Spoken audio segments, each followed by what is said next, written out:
যারা তোমায় আঘাত করে হেসে তাদের বুঝিয়ে দাও তুমি দুর্বল নও, বরং তুমি সেই ব্যক্তি যে আঘাত পেলে আরো শক্ত হও।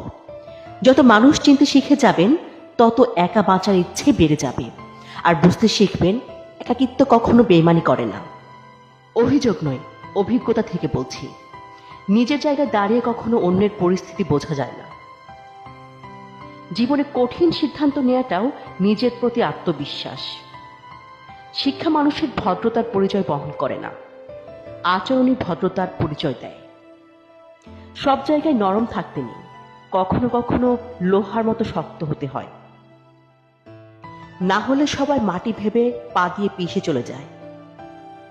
গাছের কাটা থেকে মাছের কাটা যেমন মারাত্মক, তেমনি বাইরের মানুষ থেকে আপন মানুষের হিংসা বেশি ভয়ঙ্কর।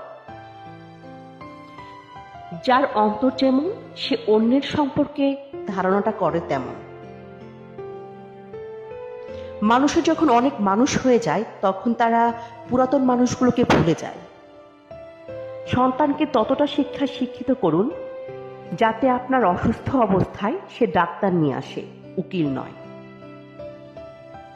জীবনে খারাপ সময় আসা অনেক ভালো। খারাপ সময় না আসলে কখনো মুখোশ পরা বেঈমান মানুষগুলোকে চেনা যায় না। মেনে নিলে তুমি ভালো, আর না মানলে তুমি খারাপ। মুখ বুজে সহ্য করলে তুমি ভদ্র, আর মুখের উপর জবাব দিলেই তুমি বেয়াদব।